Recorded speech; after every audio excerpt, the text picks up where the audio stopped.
ગુજરાત સરકારના નવા online gaming કાયદા હેઠળ સુરત સાયબર ક્રાઇમ સેલે રાજ્યનો પ્રથમ કેસ નોંધીને મોટી કાર્યવાહી કરી છે. પોલીસે મોટા વરાછા વિસ્તારમાંથી 2 સગા ભાઈઓની ધરપકડ કરી છે. ગુજરાત સરકારના નવા ઓનલાઈન ગેમિંગ કાયદા હેઠળ સુરત સાયબર ક્રાઇમ સેલે રાજ્યનો પ્રથમ કેસ નોંધીને મોટી કાર્યવાહી કરી છે. પકડાયેલાની ઓળખ જિગ્નેશ ભીમજી ખેની અને કેયુર ખેની તરીકે થઈ છે. તેઓ ભાવનગરના ગારિયાધારના વતની છે અને સુરતમાં વેપારની આડમાં ગેરકાયદેસર પ્રવૃત્તિ ચલાવતા હતા. પોલીસ તપાસમાં બહાર આવ્યું છે કે આરોપીઓ ગોલ્ડી નામના શખ્સના સંપર્કમાં હતા. પાસેથી તેઓ www.allpencilxch.app નામની વેબસાઇટના આઈડી પાસવર્ડ મેળવીને પોતાના ગ્રાહકોને આપતા. બદલામાં તેઓ રોકડા નાણાં ઉઘરાવતા. સાયબર સેલની ટીમે સુદામા ચોક પાસે આવેલી આવિષ્કાર હાઇટ્સમાં દરોડો પાડ્યા. બંનેની અટકાયત કરી તેમની પાસેથી 1.80 લાખ કિંમતના 4 મોંઘા મોબાઈલ ફોન જપ્ત કરવામાં આવ્યા છે. મોબાઈલમાંથી ગ્રાહકોના આઈડી પાસવર્ડ અને નાણાકીય વ્યવહારના પુરાવા મળી આવ્યા છે.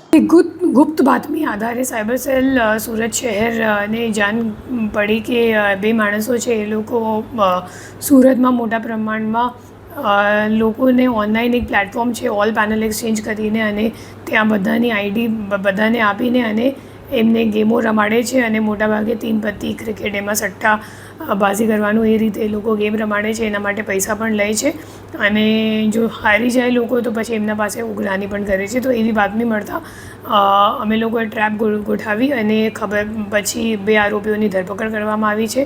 આરોપીઓ બંને ભાઈઓ છે અને એકનું નામ જિગર ખેની છે અને જિગ્નેશ ખેની છે અને બીજાનું નામ કેયુર ખેની છે. અને બંનેનું ફોન જોતાં ખબર પડી કે એ લોકો કેવી રીતે જે મુખ્ય આરોપી છે નાસ્તા ફરતા આરોપી છે એમની પાસેથી એ લોકો આઈડી મેળવતા હતા અને પછી એ પેનલ પર લોકોને મતલબ જે રમવાવાળા લોકો છે એમને આઈડી આપતા હતા અને રોકડમાં પૈસા લઈને એના તમામ પૈસાના 5% કમિશન પોતે રાખતા હતા અને બીજા હવાલા મારફતે ઉપર મોકલતા હતા. તો એવી રીતની એક ગેમિંગની અહીંયા ચાલુ છે કામગીરી અને એમાં અમે લોકોએ 2 આરોપીની ધરપકડ કરી છે અને જે ગુનો છે એ નવો કાયદો એક છે promotion and regulation of online gaming act 2025 જે ગયા સાલમાં જ એન્ફોર્સ થયેલું છે. તો એના હેઠળ આ કેસ દર્જ કરવામાં આવ્યું છે.